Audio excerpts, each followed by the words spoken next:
Hello friends, welcome to memory of bio. हम लोग पढ़ रहे हैं एंडोक्राइन सिस्टम के बारे में, जहां हम लोगों ने पिट्यूटरी ग्लैंड के बारे में डिस्कस किया। वो बहुत ही इंपॉर्टेंट टॉपिक था। अब उसके बाद जो नेक्स्ट इंपॉर्टेंट टॉपिक आता है, थायराइड ग्लैंड आता है, क्योंकि पेनक्रियास और एड्रेनल ग्लैंड ये चार चीज़ें मोस्ट इंपॉर्टेंट होती हैं यहाँ पर। सबसे पहले हम बात करते हैं थायराइड ग्लैंड के बारे में। सबसे पहले किसी चीज़ के बारे में बात करने से पहले हमें ये पता होना चाहिए कि वो लोकेटेड कहाँ है। कोई भी ग्लैंड की बात कर रहे हैं तो आप क्लास 9th 8th हर जगह आपने पढ़ा होगा कि थायराइड ग्लैंड हमारे नेक रीजन में प्रेजेंट होता है। लेकिन अब आप नीट की तैयारी कर रहे हैं, MBBS की तैयारी कर रहे हैं, तो आपको उसमें थोड़ा स्पेसिफिक होना पड़ेगा। थायराइड ग्लैंड हालांकि नेक में प्रेजेंट होता है, लेकिन नेक में कहाँ पे प्रेजेंट होता है उसकी बात हम लोग कर लेते हैं। तो देखिए, हमें पता है हमारे नेक में लैरिंग्स के बाद ट्रेकिया हमारा स्टार्ट हो जाता है। नेक में हमारा ट्रेकिया प्रेजेंट है, ट्रेकिया प्रेजेंट है नेक में। तो ट्रेकिया के जस्ट सामने मतलब बायोलॉजी की भाषा में हम लोग बोलेंगे एंटीरियर। ट्रेकिया के एंटीरियर साइड में कुछ ग्लैंड प्रेजेंट होते हैं, उसको थायराइड ग्लैंड हम बोलते हैं। अब हम बात करते हैं इसका स्ट्रक्चर क्या होता है। यह देखिए, थायराइड ग्लैंड जो होता है वह बाइलोब होता है। सबसे इंपॉर्टेंट थिंग तो ये है, आपको पता होना चाहिए कि देखिए, आप डायग्राम्स में भी देख सकते हैं, आपको दो लोब यहाँ पे दिखाई दे रहा है। ये थायराइड ग्लैंड का ही बात हो रहा है, जो कि ट्रेकिया के सामने प्रेजेंट है। दो लोब आपको दिखाई दे रहे हैं। अब आप सोच रहे होंगे दो लोब तो दिखाई दे रहे हैं, बटरफ्लाई शेप का कुछ स्ट्रक्चर दिखाई दे रहा है, या आप इसको बोल सकते हैं एच शेप का कोई स्ट्रक्चर दिखाई दे रहा है। लेकिन इन दोनों लोब में एक कनेक्शन आपको दिखाई दे रहा होगा, तो इसको हम लोग बोलते हैं इस्थमस। यह जो देखिए, दोनों लोब्स जो हैं, मैं बात कर रहा हूँ थायराइड ग्लैंड के बारे में, तो ग्लैंडुलर होंगे। दोनों लोब्स ग्लैंडुलर हैं, वहाँ से सिक्रीशन होता है। लेकिन जो पार्ट इन दोनों ग्लैंड को ज्वाइन करता है वह नॉन ग्लैंडुलर होता है। आई होप आपको समझ में आ रहा होगा। जो इन दोनों को जो ज्वाइन कर रहा है, ये पार्ट आप देख सकते हैं, ये ज्वाइनिंग पार्ट को हम लोग बोलते हैं इस्थमस। क्या बोलते हैं? इस्थमस। लेकिन यह ग्लैंडुलर नहीं होता है, यह सिंपल सा कनेक्टिव टिश्यू होता है। तो आई होप अभी आपको इतना समझ में आया होगा। एक बार मैं फिर से बात करता हूँ लोकेशन के बारे में। आपको दिखाई दे रहा है जो इस्थमस वाला पार्ट है वह जस्ट एंटीरियर टू आपके ट्रेकिया है। लेकिन जो दो लोब्स हैं वो थोड़ा साइड में दिखाई दे रहे हैं। जब MBBS फर्स्ट ईयर पढ़ेंगे, आप पढ़ेंगे एनाटॉमी में, जो साइड में चीज़ें होती हैं उसको हम लोग लैटरल बोलते हैं। लैटरल मतलब साइड में। तो ये ट्रेकिया के साइड में है, इसलिए लैटरली लोकेटेड है। और ये सामने है तो हम लोग उसको वेंट्रल बोलेंगे, ना कि डॉर्सल। तो ये वेंट्रोलैटरल डायरेक्शन में लोकेटेड है। तो आपको 3 पॉइंट अच्छी से याद होना चाहिए कि इस्थमस नॉन ग्लैंडुलर होता है, थायराइड ग्लैंड एच शेप या बटरफ्लाई शेप होता है, तो उसके बाद ये वेंट्रोलैटरल साइड में लोकेटेड होते हैं। सो आई होप अभी आपको इतना समझ में आया होगा। देखिए, आपको जो थायराइड ग्लैंड दिखाई दे रहा है वहाँ पर डिफरेंट सेल्स जैसे आपको स्ट्रक्चर दिखाई दे रहा है, वो क्या है मैं उसके बारे में बताता हूँ आपको। कोई भी ग्लैंड है तो वो सेल तो होगा ही, क्योंकि सेल के कम्बिनेशन से ग्लैंड बनते हैं, टिश्यू के बाद ग्लैंड, ये सब चीज़ आप पढ़े होंगे। तो मैं बात करता हूँ, कहीं भी इतना कम्पैक्ट नहीं होता है कोई भी चीज़। ऐसा नहीं है कि हर सेल आपस में अटैच्ड होंगे। तो वहाँ पे क्या होता है कि स्ट्रोमा होता है, और वहाँ पे स्ट्रोमा में सेल इम्बेडेड होते हैं। आई होप आपको समझ में आ रहा होगा। मैं भी आपको डायग्राम्स दिखाता हूँ। ये देखिए डायग्राम्स, ये क्या है, जब इस सेल को हम लोग हिस्टोलॉजिकली पढ़ते हैं, हिस्टोलॉजी मतलब उसके सेल स्ट्रक्चर को डिटेल में पढ़ते हैं, तो वहाँ पे आपको ये दिखाई देगा कि ये सेल कैसे बना हुआ है। वहाँ पे क्या होता है कि स्ट्रोमा एक स्पेस होता है खाली, उसमें कई सेल इम्बेडेड होते हैं। उसको हम लोग पढ़ते हैं थायराइड ग्लैंड के बारे में। अब ये सेल रियल में देखते कैसे हैं, एक्चुअल इनका स्ट्रक्चर क्या होता है। देखिए, आपको जब आप पढ़ेंगे टिश्यू चैप्टर एनिमल के रिलेटेड, तो वहाँ पे आपको पढ़ना पड़ेगा कि थायराइड ग्लैंड के जो सेल होते हैं वो सिंपल कॉलमनर होते हैं, या सिंपल क्यूबॉइडल होते हैं, या सिंपल स्क्वेमस होते हैं, कौन से सेल होते हैं। तो आपको बता दूँ, अभी नोट कर लीजिए। तो थायराइड ग्लैंड में जो फॉलिकल्स हैं, वहाँ के जो सेल होते हैं वह सिंपल क्यूबॉइडल एपिथेलियम के बने हुए होते हैं। क्यूबॉइडल इसलिए क्योंकि वहाँ पे सिक्रेटरी है, हमें सिक्रेट करना है क्या, थायरोक्सिन मतलब थायराइड हार्मोन से निकालना है। तो वहाँ पे क्यूबॉइडल से होंगे, कौन से? Simple cuboidal epithelium present in the thyroid follicles. अभी मैं आपको और अच्छा सा डायग्राम दिखाता हूँ, जो आपको क्लियर हो जाएगा थायराइड ग्लैंड का। ये स्ट्रोमा में फॉलिकल्स प्रेजेंट होते हैं, और फॉलिकल्स मेन थायराइड ग्लैंड के रिस्पॉन्सिबिलिटी होती है उनका सिक्रीशन का। आप देख रहे हैं ये जो एक सर्कल के फॉर्म में आपको दिखाई दे रहा है, जो ये सराउंडिंग है वो सेल्स हैं, जो कि क्यूबॉइडल शेप आपको दिखाई दे रहे हैं, क्यूब सेल के हैं। और जो बीच में कोलाइड दिखाई दे रहा है वो देखिए कोलाइड सॉल्यूशन है, थायरोग्लोबुलिन वहाँ पे होता है, जो कि ग्लाइकोप्रोटीन के नेचर का होता है। आपको सिंपल इतना समझना है कि सराउंडिंग वाली चीज़ें जो हैं वो फॉलिकुलर सेल हैं, वो रिस्पॉन्सिबल होती हैं हमारे हार्मोन सिंथेसिस के लिए। और जो हार्मोन्स होता है, जो हमारा थायराइड हार्मोन्स होता है, वो कोलॉइड सॉल्यूशन में ही बनाया जाता है। वहाँ से सिक्रेशन किया जाता है, कहाँ से, फॉलिकल सेल से। फॉलिकल सेल आयोडीन को भी इंटेक करता है। ये सब चीज़ें उसकी सेकेंडरी चीज़ें जो आपको डिटेल में नहीं जाननी है, बस आप इतना समझिए कि यहीं पर बनता है हमारा थायराइड हार्मोन्स। और ये फॉलिकुलर सेल होते हैं, वहाँ पे वो सराउंडिंग करते हैं, बीच में एक स्पेस बनता है, जैसे हम लोग प्लांट में पढ़ते हैं ना, ल्यूमेन बन गया, तो ल्यूमेन की जगह पे क्या है, कोलॉइड है, जहाँ पे ग्लाइकोप्रोटीन का थायरोग्लोबुलिन रहता है।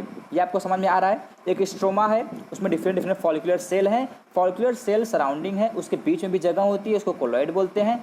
सिंपल सा आपको इतना ही समझना है। अब देखिए ये स्ट्रोमा के अंदर जब सेल्स हैं तो उनके बीच में जगह भी होगा, सिंपल बात, उसको हम लोग इंटरसेलुलर स्पेस बोलेंगे, वो सब चीज़ें ठीक है। लेकिन इनके बीच में एक और सेल होता है जिसको हम लोग बाद में पढ़ेंगे, अभी आप नाम बस जान जाइए, पैराफॉलिक्यूलर सेल। देखिए पैरा मतलब होता है बगल में, फॉलिकुलर सेल हमने पढ़ा थायराइड का जो फॉलिकुलर सेल, ये आपको फॉलिकुलर सेल दिखाई दे रहा है बड़ा बड़ा, उसके बगल में क्या है, कोई और सेल है, इसलिए उसका नाम रख दिया पैराफॉलिक्यूलर सेल्स। अभी हम इसके बारे में भी पढ़ेंगे थायराइड ग्लैंड में ही। सो आपको समझ में आ रहा होगा थायराइड ग्लैंड में फॉलिकुलर सेल होते हैं, जबकि मेन इंपॉर्टेंट थिंग यहाँ पे क्या है, ये सिंपल क्यूबॉइडल एपिथेलियम सेल होते हैं। सो आई होप आपको इतना समझ में आया होगा।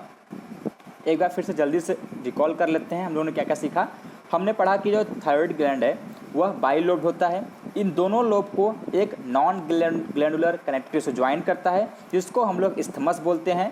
यह वेंट्रोलैटरल साइड लोकेटेड होता है हमारा थायराइड ग्लैंड।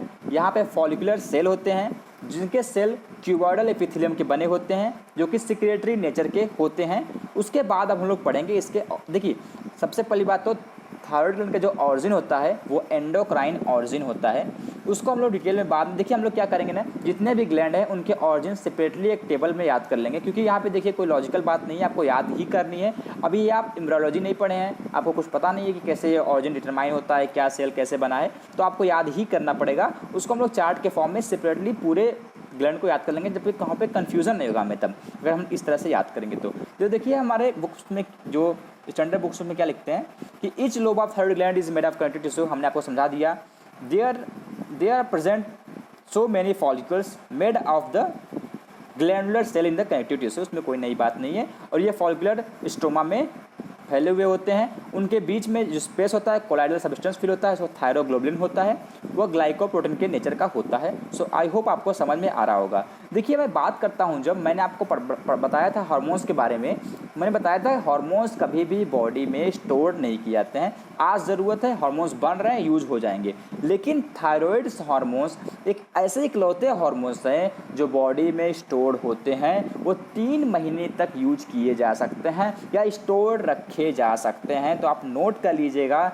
जो थायराइड हार्मोन्स है वह स्टोर होता है एक्सेप्शनली। देखिए जब आप सोचिए, आप जो चीज़ें पहले से स्टोर है तो उसका जब डिफिशियंसी होगा तो वह तभी मालूम चलेगा जब स्टोर वाला ख़त्म हो जाएगा। जैसे मान लीजिए मेरा सेल आज थायराइड हार्मोन बनाना बंद कर दिया, तो मुझे यह कब फील होगा, मेरे बॉडी को उसका डिफिशियंसी कब फील होगी, वह तभी फील हो सकती है जब हमारे बॉडी में थायराइड की कमी होगी।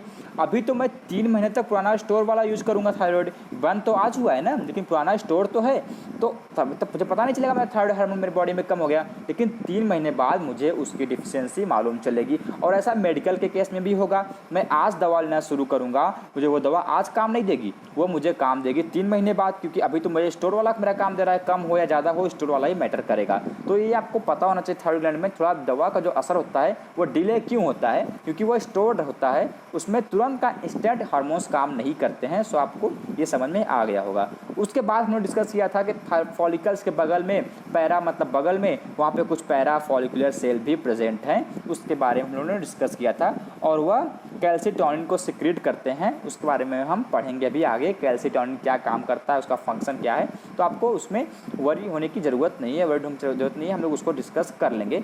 अभी हम बात करते हैं थायराइड ग्लैंड के बारे में ही। तो हम सबसे पहले बात करेंगे उसके हार्मोन्स के बारे में।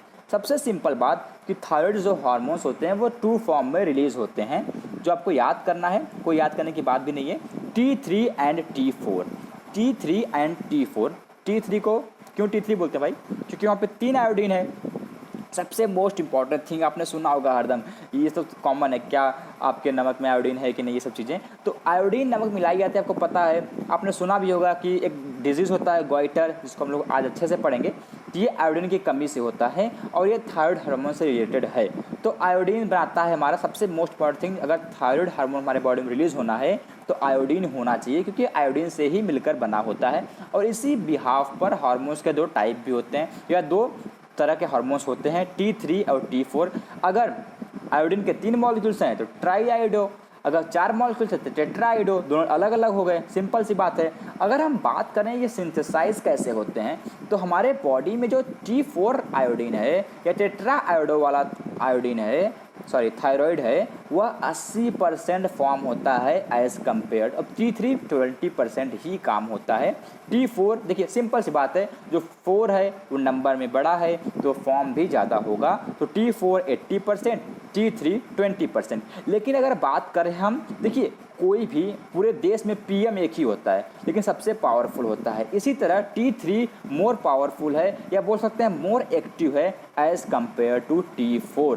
सो आई होप आपको समझ में आया होगा कि T3 और T4 क्यों अलग अलग है, क्योंकि उनमें नंबर ऑफ आयोडीन अलग अलग है। और ज़्यादा मात्रा किसकी है, जो नंबर में ज़्यादा है T4 नंबर ज़्यादा है, तो 4 का 80% है। और पावरफुल कौन है, powerful in the sense active ज़्यादा कौन है, तो T3 ज़्यादा एक्टिव होता है। अगर आप चाहें ऐसे समझ सकते हैं, जब T3 और T4 को थायराइड ग्लैंड से सेल तक ट्रांसफ़र किया जाता है, तो जिसके थ्रू जिस मॉलिक्यूल से ये अटैच्ड होते हैं, T4 ज़्यादा टाइटली अटैच होता है, इसलिए वो सेल में जल्दी रिलीज़ नहीं हो पाता है, इसलिए वो लेस एक्टिव होता है। लेकिन T3 लूजली अटैच होता है, वह सेल तक जल्दी रिलीज हो जाता है, इसलिए वो हाईली एक्टिव होता है। तो इस तरह से यहाँ पर ये होता है T3 और T4 का रिलेशन।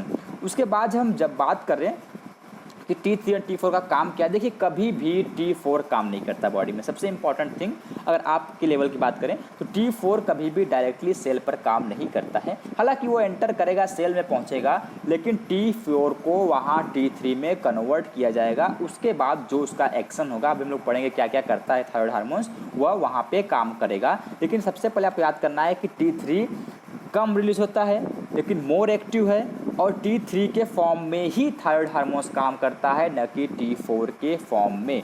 तो आपको इतना समझ में आ गया होगा। हम बात कर लें अगर कि वैल्यू वाइज कितना ज़्यादा एक्टिव होता है, देखिए T3 hormones is 4 times more active than the T3 hormone. से कहने की बातें आप इसको याद भी कर सकते हैं, लेकिन डिपेंड करता है कौन सा सेल है वो कहाँ पे काम कर रहा है, तो उसमें आपको ज़्यादा फंसना नहीं है। आप सिंपल सा इतना याद कर लीजिए कि T3 और T4 का परसेंटेज क्या होता है, कौन ज़्यादा एक्टिव है, ये सब चीज़ें। अब हम बात करते हैं सिंपल सा कि देखिए हमें पता है आयोडीन के लेने से हमारे बॉडी में थायराइड हार्मोन्स बनते हैं, तो डेली अमाउंट आयोडीन का कितना रिक्वायर्ड होता है। पहले तो बात करें हम लेते कितना है, तो हम अपने per day 500 microgram iodine intake करते हैं। कितना, 500, आप ध्यान सुनिएगा, 500 माइक्रोग्राम आयोडीन हम लोग इंटेक करते हैं। लेकिन क्या होता है, उसमें से केवल 180 माइक्रोग्राम आयोडीन ही हम लोग थायराइड हार्मोन सिंथेसिस में यूज़ करते हैं। मतलब हमारा केवल 120 माइक्रोग्राम आयोडीन ही हम लोग, नॉट 180, 120 माइक्रोग्राम आयोडीन ही हम लोग यूज़ करते हैं थायराइड हार्मोन्स को बनाने में। हालांकि मतलब अगर हम लोग 500 की जगह 500 की जगह केवल 150 माइक्रोग्राम इंटेक करेंगे पर डे, तब भी सफिशिएंट रहेगा, कोई प्रॉब्लम बॉडी में होने वाला नहीं है। सो आयोडीन की कमी इतनी आसानी से किसी को नहीं हो जाती है, वो ज़्यादा ही सीवियर केस में ज़्यादा ही कम आयोडीन अवेलेबल हो तभी कमी होती है। मतलब 150 पे भी आसानी से हम लोग सर्वाइव कर सकते हैं, क्योंकि हमें ज़रूरत केवल 120 की है। सो आई होप आपको समझ में आ रहा होगा। अगर हम 50 माइक्रोग्राम तक, इतना कम तक करें तब भी बॉडी टॉलरेट करती है, लेकिन अगर हम लोग 50 माइक्रोग्राम अगर हम आयोडीन इंटेक करते हैं तब बॉडी में कमी हो सकती है, लेकिन जल्दी कमी नहीं होती है। लेकिन जगह कुछ माउंटेन हिल्स जगह एरिया ऐसे होते हैं यहाँ पे 50 माइक्रोग्राम भी अवेलेबल नहीं होती है, इसलिए हमारे बॉडी में आयोडीन की कमी हो जाती है। सो आई होप आपको समझ में आ रहा होगा कि हमें बॉडी में कितनी डिमांडेड है। केवल 120 माइक्रोग्राम की डिमांड है, जिसमें से 120 में से भी देखिए इसमें डिफरेंट होता है कि कितने ग्राम से वहाँ पे थायराइड T3 निकलेगा, कितना T4 निकलेगा। आपको उतनी ज़्यादा डिटेल में पढ़ने की ज़रूरत नहीं है। आई होप आपको इतना समझ में आ रहा हो, इतना मैं बता रहा हूँ, ये सफिशियंट है आपके नीट एग्जाम के लिए। सबसे पहली बात देखिए, मैंने मैं अभी फोकस कर रहा था केवल आयोडीन से बनता है, लेकिन अकेले आयोडीन से तो बनता नहीं थायराइड। वह सबसे मोस्ट इंपॉर्टेंट थिंग आयोडीन के अलावा क्या है, वह है टायरोसिन प्रोटीन। देखिए टायरोसिन एक अमीनो एसिड है, तो उससे जो प्रोटीन बनता है वो सबसे इंपॉर्टेंट फैक्टर प्ले करता है हमारे थायराइड हार्मोन्स को बनाने में। लेकिन यहाँ पे इंपॉर्टेंट क्या हो जाता है कि जो टायरोसिन है वो बॉडी खुद फॉर्म करती है, वो मतलब नॉन एसेंशियल अमीनो एसिड है, मतलब हमें इंटेक करने की ज़रूरत नहीं है, डिफिशियंसी नहीं होगी, इसलिए हम उसमें ज़्यादा डिटेल में नहीं जाते हैं। हालांकि जब हमारा जीन अगर ख़राब हो जाए तो टायरोसिन को बनाए ही ना, तब फैक्टर अलग प्ले हो सकता है। लेकिन अभी तक आपको इतना समझना है कि हम आयोडीन पे ही फोकस रहेंगे तो हम डिजीज़ को क्योर कर सकते हैं, क्योंकि मैं अभी आपको बताता हूँ डिटेल में अच्छे से कि क्या क्या डिजीज़ होती हैं। सबसे पहले डिजीज़ से तो हमको जानना यह ज़रूरी हो जाता है कि थायराइड हार्मोन्स का फंक्शन क्या होता है, तो उसको हम लोग अभी अच्छे से पढ़ेंगे। हम लोग नेक्स्ट वीडियो में पढ़ेंगे कि थायराइड हार्मोन्स के फंक्शन क्या होते हैं, उसके कमी से मतलब हाइपोथायराइडिज्म से या हाइपरथायराइडिज्म से कौन से डिजीज़ होते हैं, उसको हम लोग डायग्नोसिस कैसे करते हैं, उसका ट्रीटमेंट क्या होता है, सभी चीज़ें हम लोग डिटेल में पढ़ेंगे जो कि आपके नीट एग्जाम के लिए सफिशिएंट होगा। तो thanks for watching the video, मिलते हैं नेक्स्ट वीडियो में।